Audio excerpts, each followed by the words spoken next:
കഴിഞ്ഞ ദിവസം ഞാൻ കമ്മ്യൂണിറ്റി പോസ്റ്റ് ഇട്ടായിരുന്നു. നമ്മൾ UP ബീഹാറൊക്കെ പോകാമെന്ന് പറഞ്ഞ് ഒരു കമ്മ്യൂണിറ്റി പോസ്റ്റ് ഇട്ടായിരുന്നു. അതിട്ടതിന് അന്ന് രാത്രിയിൽ പുറത്ത് പോയിട്ട് വരാൻ നേരത്ത് ഒരിടത്തിന് സ്റ്റെപ്പ് ഇറങ്ങുമായിരുന്നു. സ്റ്റെപ്പ് ഇറങ്ങാൻ നേരത്ത് എൻ്റെ കാലൊന്നും മടങ്ങി ഒരു പടയിട്ടിരിക്കേണ്ട നമ്മുടെ ആ യാത്ര മുടങ്ങിപ്പോയി. കാല് ഒന്നും മടങ്ങിയിട്ട് ചെറിയൊരു ലിഗമെൻറ്റിനൊരു വലിവ് പോലുണ്ട്. അപ്പോൾ അതിനിവിടെ കാലൊക്കെ ഇങ്ങനെ കെട്ടി വെച്ചേക്കുവാണ്. മൊത്തത്തിൽ പണി കിട്ടി. അപ്പം നമ്മുടെ രപ്തിസാഗർ ട്രിപ്പ് അങ്ങനെ ക്യാൻസലായിരിക്കുകയാണ്. ഞാൻ നാളെ രാവിലെ രപ്തിസാഗറിന് പോകാൻ വേണ്ടി ഇരുന്നതാണ്. ഇതെന്തായാലും നടക്കത്തില്ല. കാരണം കാല് കുത്തുമ്പോൾ ഭയങ്കര വേദനയാണ്. എക്സ്റേ ഒക്കെ എടുത്ത് നോക്കി. എക്സ്റേ ഒന്നും കുഴപ്പമൊന്നുമില്ല. എന്തായാലും അതൊരു വലിയ ഭാഗ്യമായിപ്പോയി. പക്ഷേ ഇത് ഭയങ്കര ലിഗമെൻ്റ് ഇഞ്ചുറി ഭയങ്കര വേദനയാണ്. നമുക്ക് കാല് കുത്താൻ പറ്റത്തില്ല. കാല് പൊക്കി വെച്ച് 2-3 ദിവസം റെസ്റ്റ് എടുക്കണമെന്ന് ഡോക്ടർ പറഞ്ഞു. നമ്മുടെ ട്രിപ്പ് അങ്ങനെ ക്യാൻസലായിരിക്കുകയാണ്. നമ്മൾ ഓണത്തിനൊന്നും എങ്ങും പോയില്ലായിരുന്നു. കുറേ നാളെ ട്രിപ്പ് പോയിട്ട്. കുറേ നാൾ അതിനുള്ള ട്രിപ്പിന് വേണ്ടി ബുക്ക് ചെയ്തതും ഇങ്ങനൊരു സംഭവം ഉണ്ടായി. ക്യാൻസൽ ചെയ്യേണ്ടി വന്നു. അപ്പം വീഡിയോസൊക്കെ ഇനി വീട്ടിൽ ഇരുന്ന് തന്നെ ആയിരിക്കും കുറച്ച് ദിവസം. യാത്ര പോകാൻ പറ്റാത്തൊരവസ്ഥയാണ്. നോക്കട്ടെ, 21-ാം തീയതിക്ക് മുന്നേ ഈ ഒരു സംഭവം റെഡി ആവുകയാണെങ്കിൽ 22-ാം തീയതിയാണ് ഞാൻ ബറോണിയിൽ നിന്ന് എറണാകുളത്തേക്ക്. ഞാൻ ഈ ട്രിപ്പ് പ്ലാൻ ചെയ്ത് എങ്ങനെയാണെന്ന് വെച്ചാൽ, കൊച്ചുവേളിയിൽ നിന്ന് ഗോരഖ്പൂർക്ക് പോകുന്ന രപ്തിസാഗറിന് ഗോരഖ്പൂർ വരെ പോയിട്ട് അവിടുന്ന് പട്ന പോയിട്ട് അവിടുന്ന് നേപ്പാൾ ബോർഡറായ ജോഗുബനി എന്ന സ്ഥലമുണ്ട്. അപ്പോൾ അങ്ങോട്ടേക്കൊക്കെ പോയിട്ട് തിരിച്ച് ബറോണി വന്നിട്ട് ബറോണി എറണാകുളം രപ്തിസാഗറിന് വരാനായിരുന്നു പ്ലാന്. അങ്ങോട്ടും ഇങ്ങോട്ടും രപ്തിസാഗറിന്. അപ്പോൾ ഞാൻ ഇപ്പം ജോഗുബാനി വരെയുള്ള ക്യാൻസൽ ചെയ്തിട്ടുണ്ട്. അപ്പോൾ അതിൻ്റെ പകുതി പൈസ എങ്ങോട്ട് റീഫണ്ട് കിട്ടത്തുള്ളൂ. കാരണം നമ്മൾ ദിവസം ട്രാവൽ ഡേറ്റിന് തലേദിവസമല്ല നമ്മൾ ക്യാൻസൽ ചെയ്യുന്നത്. അപ്പോൾ ബറോണി എറണാകുളത്തേക്കുള്ള ക്യാൻസൽ ചെയ്തിട്ടില്ല. 21-ാം തീയതി വരെ നോക്കിയിട്ട് കുഴപ്പമില്ലെങ്കിൽ ഫ്ലൈറ്റ് എടുത്താണെങ്കിലും നമുക്ക് പട്ന പോയി അവിടെ നിന്ന് ബറോണിക്ക് പോകാൻ പറ്റും. കാരണം ആ വണ്ടി ഒരു സ്പെഷ്യൽ വണ്ടിയാണ്. ഇന്ത്യയിലെ തന്നെ ലോങ്ങസ്റ്റ് വണ്ടികൾ ഒരെണ്ണമാണ് ഈ രപ്തിസാഗർ. ചെയ്യണമെന്ന് ഭയങ്കര ആഗ്രഹമാണ്. നോക്കി ഇത് കുറഞ്ഞെങ്കിൽ നമുക്ക് എന്തായാലും പോകാം. കുറഞ്ഞില്ലെങ്കിൽ റെസ്റ്റ് എടുക്കേണ്ടി വരും. 2-3 ദിവസം മതി എന്നാണ് പറഞ്ഞത്. നോക്കാം. അപ്പോൾ ഈ ഒരു യാത്ര നമുക്ക് വമ്പം മിസ്സായിപ്പോയി. ഞാൻ കുറേ നാളും കൊണ്ട് രപ്തിസാഗറിന് പോകണമെന്ന് വിചാരിച്ച് ബുക്ക് ചെയ്തതാണ്. അതും അഡ്വാൻസ് ബുക്കിംഗ് തുടങ്ങുന്ന അന്ന് ബുക്ക് ചെയ്ത് വെച്ചാണ്. ക്യാൻസൽ ചെയ്യേണ്ടി വന്നു. കഴിഞ്ഞ ദിവസം മലയാളി ട്രാവൽസ് അവരൊക്കെ പോയായിരുന്നു. ചിലരൊക്കെ പറയുന്നുണ്ട് ഞാൻ അവരുടെ കോപ്പിയടി ഒന്നുമല്ല. എനിക്കറിയത്തില്ല അവരും ഞാനും തമ്മിൽ എന്താ തരത്തില്ല. അവർ പോയ സ്ഥലത്ത് ഞാനും പോകുന്നു, ഞാൻ പോയ സ്ഥലത്ത് അവരും പോകുന്നു. എനിക്കൊന്നും കോയിൻസിഡൻസ് ആയിരിക്കും. അല്ലാണ്ട് ഞങ്ങൾ തമ്മിൽ അങ്ങനെ വലിയ പരിചയമൊന്നുമില്ല. എനിക്ക് അവരുടെ വീഡിയോ ഒക്കെ കാണാറുണ്ട്. പക്ഷേ അത്ര പരിചയമൊന്നുമില്ല. അപ്പോൾ ഞങ്ങളങ്ങനെ കോപ്പിയടി ഒന്നുമല്ല. അത് എനിക്കറിയില്ല, കോയിൻസിഡൻസ് ആയിട്ട് പല ടൈമിൽ അങ്ങനെ വരുന്നതാണ്. അങ്ങനെ ഈ ഒരു ട്രിപ്പ് ക്യാൻസലായി. പക്ഷെ ഒക്ടോബർ നമ്മൾ ഫുള്ള് ട്രിപ്പാണ്. ഒക്ടോബർ ലാസ്റ്റ് നമ്മൾ നോർത്ത് ഈസ്റ്റ് പോകുന്നുണ്ട് ആദ്യമായിട്ട്, അരണി എക്സ്പ്രസ്സിന്. അപ്പോൾ അതൊക്കെ സെറ്റാണ്. അതൊന്നും ചെയ്യുന്നില്ല. പക്ഷേ ഈ ഒരു രപ്തിസാഗർ ട്രിപ്പ് നമുക്ക് മിസ്സായിപ്പോയി. എന്ത് ചെയ്യാൻ, വീട്ടിലിരുന്ന പറ്റത്തുള്ളൂ. കൈയൊക്കെയാണെങ്കിൽ പിന്നെ കുഴപ്പമില്ല. കാലാണെങ്കിൽ കാലുകുത്തി കൊണ്ട് നടക്കാം. അതും ട്രെയിനിലൊക്കെ പോകണമെങ്കിൽ ഈ കാലം വെച്ചുകൊണ്ട് അങ്ങനെ പോകാൻ നടക്കത്തില്ല. അങ്ങനെ ഈ ഒരു യാത്ര നമുക്ക് ക്യാൻസൽ ചെയ്യേണ്ടി വന്നു. എല്ലാവരും ഭയങ്കര വെയിറ്റിംഗ് ആയിരുന്നു. ഞാൻ അതിട്ടപ്പോൾ കുറേ പേര് എനിക്ക് മെസ്സേജ് അയച്ചു രപ്തിസാഗർ ആണെന്നൊക്കെ ചോദിച്ചുകൊണ്ട്. അത് ക്യാൻസൽ ചെയ്യേണ്ടി വന്നു. ഈ വീട്ടിലിരുന്ന കുറച്ച് ദിവസം നമുക്ക് എന്തെങ്കിലുമൊക്കെ പറഞ്ഞ് വീഡിയോ ഒക്കെ ചെയ്യാം. എല്ലാവരും ഇപ്പോൾ എന്ത് ചെയ്യാനാ. കഴിഞ്ഞ ദിവസം വന്ന കുറച്ച് അപ്ഡേറ്റ്സിനെ പറ്റി പറയാം. അതായത് അഡ്വാൻസ് ബുക്കിങ്ങിന്റെ കാര്യമാണ്. അഡ്വാൻസ് ബുക്കിങ്ങിന്റെ കാര്യം എനിക്കൊരു കാര്യം പറയാനുണ്ട്. അഡ്വാൻസ് ബുക്കിങ് കുറച്ചാൾ മുമ്പേ, അതായത് നമ്മൾ 3-4 മാസം മുമ്പ് അഡ്വാൻസ് ബുക്കിംഗ് തുടങ്ങുന്നത് ഇപ്പൊ 60 ദിവസം ആക്കിയത്. അതായത് 2 മാസം. അപ്പൊ ഈ 2 മാസം, അതായത് ഞാനിപ്പോ ആരിലിപ്പോ ഒരു ട്രിപ്പ് പ്ലാൻ ചെയ്യുകയാണെങ്കിൽ, ഇപ്പം ഇന്ന് സെപ്റ്റംബർ 16 അപ്പം നവംബർ 15-ാം തീയതി അഡ്വാൻസ് ബുക്കിംഗ് തുടങ്ങുന്ന വണ്ടിക്ക് നമ്മൾ രാവിലെ 8 മണിക്ക് ബുക്ക് ചെയ്യാൻ നോക്കിയാൽ വെറും 5 മിനിറ്റിനുള്ളിൽ ടിക്കറ്റ് സോൾഡ് ഔട്ട് ആയി പോകുന്ന അവസ്ഥയാണ് ഇപ്പോൾ കാണുന്നത്. ഈ 60 ദിവസം ആക്കിയത് ഭയങ്കര ബുദ്ധിമുട്ടാണ് ടിക്കറ്റ് കിട്ടാൻ വേണ്ടിയിട്ട്. കാരണം എല്ലാവരും രാവിലെ ഇപ്പോൾ കറക്റ്റ് പ്ലാൻ ചെയ്യാൻ പറ്റില്ല. അപ്പോൾ എല്ലാവരും രാവിലെ 8 മണിക്ക് തന്നെ ഓണാക്കി പക്ക നമ്മൾ തത്കാലം എടുക്കുന്ന പോലെയാണ് ഇപ്പം അഡ്വാൻസ് ബുക്കിംഗ് എടുക്കുന്നത്. 5 മിനിറ്റിനുള്ളിൽ വെയിറ്റ് ലിസ്റ്റ് കയറും. അത്രയ്ക്ക് ബുദ്ധിമുട്ടാണ് ഇപ്പോൾ ടിക്കറ്റ് കിട്ടാൻ വേണ്ടിയിട്ട്.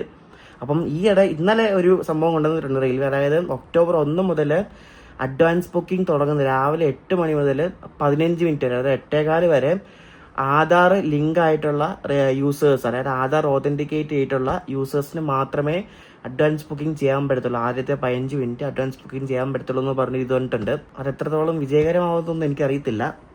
ഞാൻ ഇതിന് സ്റ്റോറി ഇട്ടായിരുന്നു. അപ്പോൾ ഈ അഡ്വാൻസ് ബുക്കിൻ്റെ കാര്യം പറയുമ്പോൾ, ഞാൻ കഴിഞ്ഞ ദിവസം ഈ നോർത്ത് ഈസ്റ്റ് ട്രിപ്പ് പ്ലാൻ ചെയ്യുന്നതിന് മുമ്പായിട്ട് എറണാകുളം ഓക്കേക്ക് end-to-end എടുക്കാൻ വേണ്ടി ഞാൻ ടിക്കറ്റ് ബുക്ക് ചെയ്യാൻ പോകുമായിരുന്നു. അപ്പോൾ ടിക്കറ്റ് ബുക്ക് ചെയ്യാൻ വേണ്ടി അഡ്വാൻസ് ബുക്കിംഗ് തുടങ്ങുന്നത് രാവിലെ കറക്റ്റ് 8 മണിക്ക് തന്നെ ലോഗിൻ ചെയ്ത് പേരൊക്കെ അടിച്ച് എല്ലാം സെറ്റ് ചെയ്ത് വന്ന് നമ്മൾ ക്യാപ്ചർ അടിക്കുന്ന പേജിലോട്ട് പോയപ്പോൾ വെയിറ്റ് ലിസ്റ്റ് 6 പോരെ. അത്ര എനിക്ക് അറിയത്തില്ല. ഇനി ട്രാവൽ ഏജൻസിക്കാർ അങ്ങനെ എന്തെങ്കിലും ബൾക്കായിട്ട് വല്ല എടുക്കുന്നതാണോ അതോ ഒരു പിടിയില്ല എന്താ അവസ്ഥയത്. ഞാനൊരു ആപ്പ് ലോഗൗട്ട് ചെയ്ത് പിന്നെ ലോഗിൻ ചെയ്തപ്പോൾ സെക്കൻഡ് AC തേർഡ് AC എല്ലാം വെയിറ്റ് ലിസ്റ്റ് സ്ലീപ്പർ 6 AC പോരെ.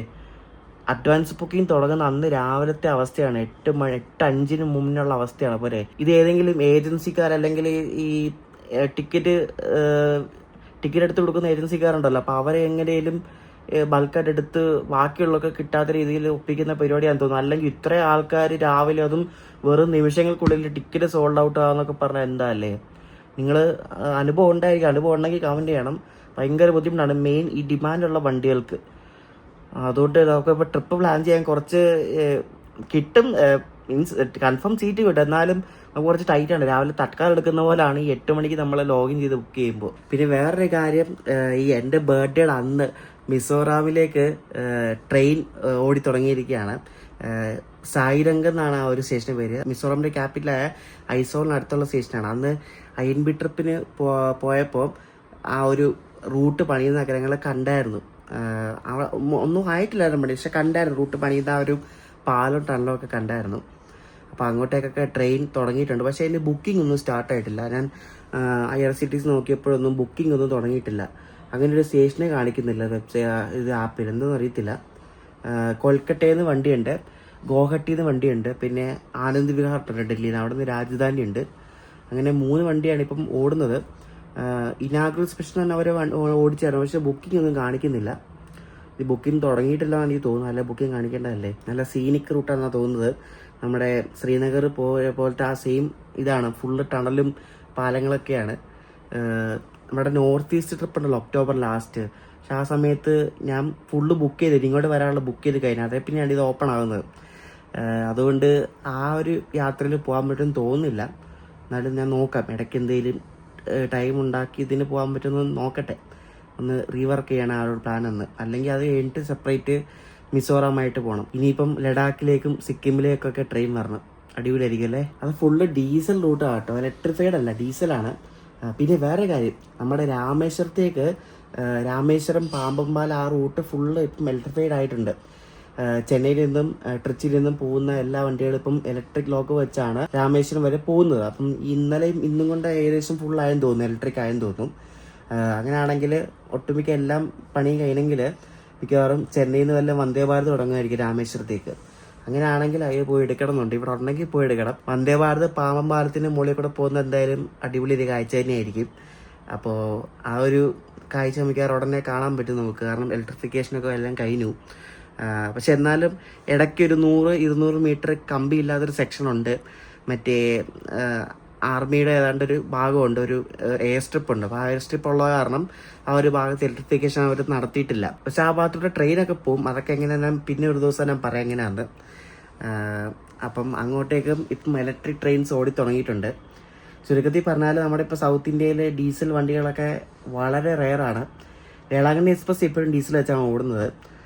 എന്തായാലും രാമേശ്വരത്തേക്ക് ഉടനെ ഒരു വന്ദേ ഭാരത് ട്രെയിൻ നമുക്ക് പ്രതീക്ഷിക്കാം. എല്ലാവരും ഓണമൊക്കെ അടിച്ചു പൊളിച്ചെന്ന് വിശ്വസിക്കുന്നു. ഞാനും ഓണത്തിന് വീട്ടിൽ തന്നെ ആയിരുന്നു. ഓണത്തിന് നല്ല തിരക്കാണ് ട്രെയിനിൽ. അതും നമ്മൾ ഈ വീഡിയോ എടുക്കാൻ വേണ്ടി പോയിട്ട് ആവശ്യമുള്ള ആൾക്കാരൊക്കെ ഉണ്ടാവുമല്ലോ ഓണത്തിന് നാട്ടിൽ പോകാനൊക്കെ. അപ്പോൾ നമ്മൾ വെറുതെ ഒരു ബുദ്ധിമുട്ടുണ്ടാക്കുന്ന വെച്ചിട്ടാണ് നമ്മൾ വീട്ടിൽ തന്നെ ആയിരുന്നു. ഓണമൊക്കെ സെറ്റായെന്ന് വിശ്വസിക്കുന്നു. എൻ്റെ ബർത്ത്ഡേ ആയിരുന്നു കഴിഞ്ഞ ദിവസം.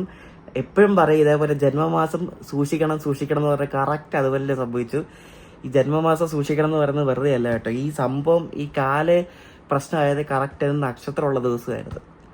എന്ത് പറയാൻ, ആകെ പളി കിട്ടിയ അവസ്ഥയാണ്. അപ്പോൾ ഇത് ചെറിയ വീഡിയോ ആയിരുന്നു. അപ്പോൾ കുറച്ച് ദിവസം വീട്ടിലുണ്ടാവും. അപ്പോൾ വീട്ടിലിരുന്ന് ചെയ്യാൻ പറ്റിയ എന്തെങ്കിലുമൊക്കെ കണ്ടന്റൊക്കെ നിങ്ങളുടെ ഐഡിയാസിലുണ്ടെങ്കിൽ എനിക്കൊന്ന് കമന്റ് ആയിട്ട് വരണം. അപ്പോൾ അതിനെപ്പറ്റിയൊക്കെ കുറച്ച് എന്തെങ്കിലുമൊക്കെ നമുക്ക് ചുമ്മാ വർത്താനം പറഞ്ഞുകൊണ്ടിരിക്കാം. അല്ലാണ്ട് ഇപ്പോൾ ഒന്നും ചെയ്യാൻ പറ്റത്തില്ല.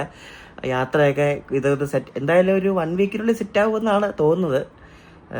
വെറുതെ ഇരിക്കുമ്പോൾ വേദനയൊന്നുമില്ല, കാല് കുത്തുമ്പോഴാണ് വേദന. എത്രയുമൊക്കെ റെഡി ആയാൽ മതിയായിരുന്നു. വീട്ടിലിരുന്ന് മടുത്ത് കുറേ ദിവസം വീട്ടിലിരിക്കാൻ തുടങ്ങിയിട്ട്. അപ്പം അടുത്ത ദിവസം കാണാം ഗൈസ്.